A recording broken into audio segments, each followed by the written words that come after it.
Delfico, and I'm from I Dig to Learn, the founder. Welcome to Roosevelt Island and the Miyawaki Method Pocket Forest. So excited to be here. So happy that you all came out on this beautiful, beautiful day. I feel like some of you were here for the original planting day on April 6th. I see Gil out there in the audience. Yes, raise your hand if you were here on the original planting day. Wow. Whoa. Great.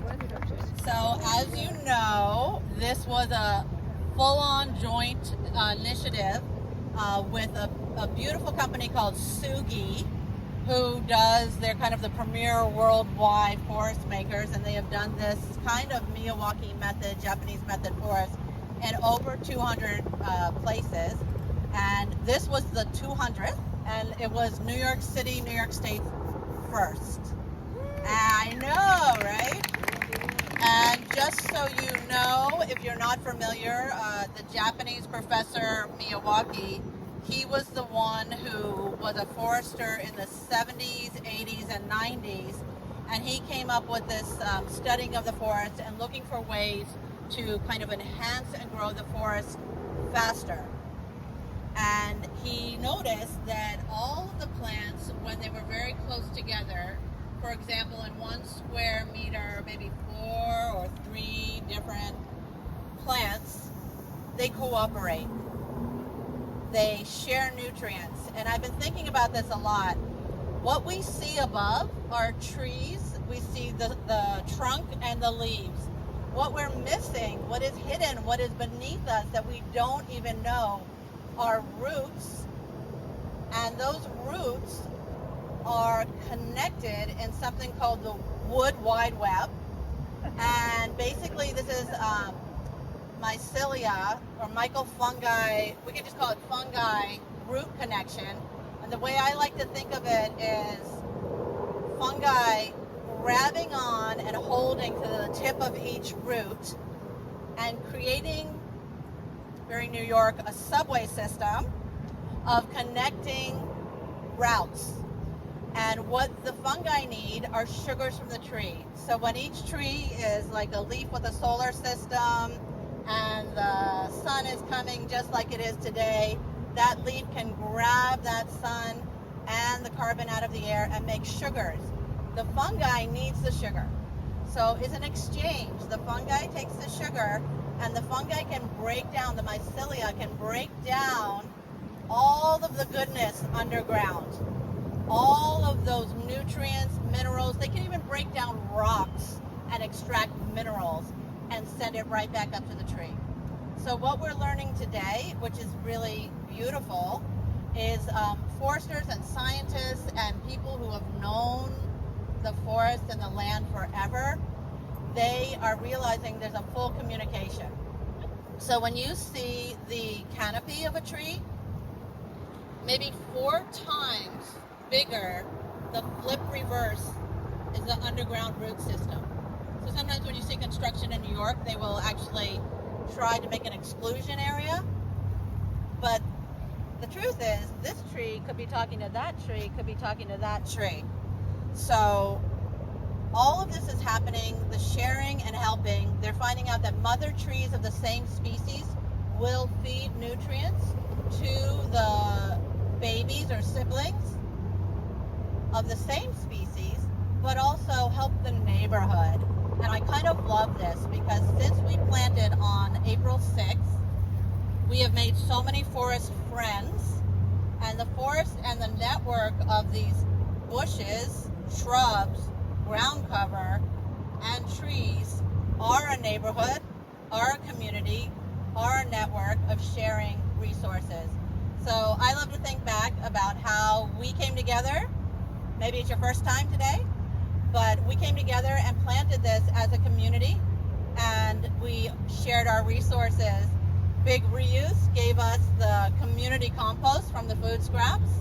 And if you know any of the groups here, there's a group called Haki, H-A-K-I, Food Scrap for Compost.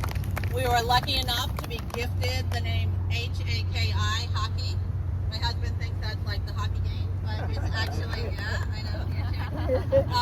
It actually means earth and ground, and the Lenape Center is here today. You're going to hear from them soon. We're so happy they're here. They were a monumental, crucial partner of the 6 months of planning of this forest. So we got the compost from Big Reuse, and that made the bed of the forest. And then Greenwood Cemetery gave us the wood chips that created that layer.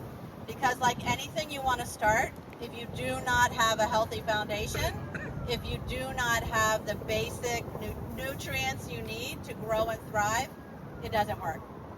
This forest, along the grass line, that was 1,500 holes in the soil. And now it's about 17 months later. Look at this, it's growing like crazy. We have a tree in there, 16 feet tall. Every year the United States, the USDA Forest Department comes and does a height and health check for us. And we get in there, we look at the trees, and we figure out how it's doing. And it's doing great, thanks to all of you. So thank you for being here. We're going to have some words from the new CEO, and then we're very lucky to welcome Joe Baker and Adrian Kumans up to the stage, and they are from the Lenape Center. They're going to share with us some song and show and tell and storytelling, and then we have a few different things around that we want you to enjoy. There's some chocolate birthday cake, there's some chocolate chip cookies, there's a little wooden tag where you can write a note to the forest, a happy birthday wish. There's also a leaf impression art making back there, and the pop-up photographs that I spoke about before. And then there's wonderful local chef Pape's Pantry here that did some appetizers for us, and we have from our farmers market some apple cider and water. So, and then I'll do a tour at 2 o'clock and 3 o'clock of the forest for people who want to know more. All I can say is thank you for believing in this. New York State, Sugi, the Lenape Center, Big Reuse, Greenwood Cemetery, the Garden Club. So many people came together. Trees New York, just everyone came together and said yes. So let's do more of it. And now I'd like to welcome our newly minted CEO of the Roosevelt Island Operating Corporation, BJ Jones. He has a soundtrack too, that's awesome. Come on up, and BJ, thank you for being here and believing in this project. Welcome. Thank you so much, Christina. I didn't realize that I would have walk-on music provided. Since the speakers are standing between you and chocolate cake, we'll try to keep this short. Thank you all for joining us here today. As Christina mentioned, I'm BJ Jones. I'm the new president and CEO of the Roosevelt Island Operating Corporation. Every day over the past 3 weeks that I've been here, I've been learning something new about what makes this island special, and today is no exception. It's a pleasure to see you as we mark the 1-year anniversary and then some of the planting of the Manhattan Healing Forest here in Southpoint Park. As we prepare to observe Climate Week 2025, it's only fitting that we're here together to celebrate the very first pocket forest planted in all of New York City. And from what I can see, even from the picture that's on one of the banners and what some of you have told me, what was once a relatively small 2,700 square foot nondescript patch of field is now a flourishing ecosystem teeming with life. So it's pretty amazing to see it today. We need to use every tool at our disposal to combat climate change, particularly in densely populated urban centers that all too often favor asphalt and concrete over green spaces. And this is where the Miyawaki method of planting pocket forests like the one here can truly be transformative. Working with Christina and I Dig to Learn and our partners at Sugi and the Lenape Center and more, we've already shown in just one short year that you can make a big difference in a small space right here on Roosevelt Island. The creation of our mini forest with dense growth that will provide shade, oxygen, natural beauty, and refuge for wildlife for many years to come can serve as a template for other neighborhoods across this city and beyond. So I'm delighted again to share in the celebration of this milestone with you and join you in our shared call to do whatever we can, wherever we can, to adapt to a changing climate. Thanks again for your commitment to environmental sustainability, and special thanks to the RIOC grounds crew for their help here with the forest and all of the green spaces across the island. Thanks, everybody.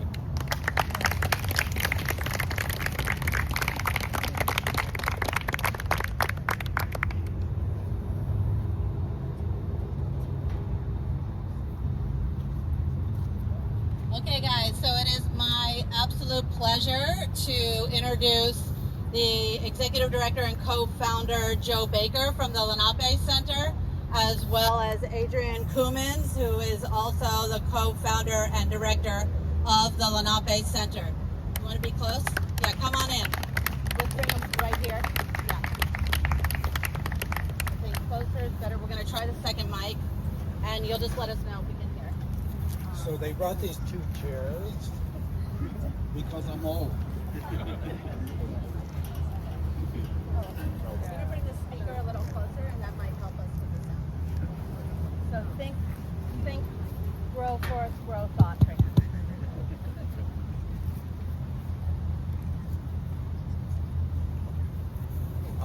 I want to begin with a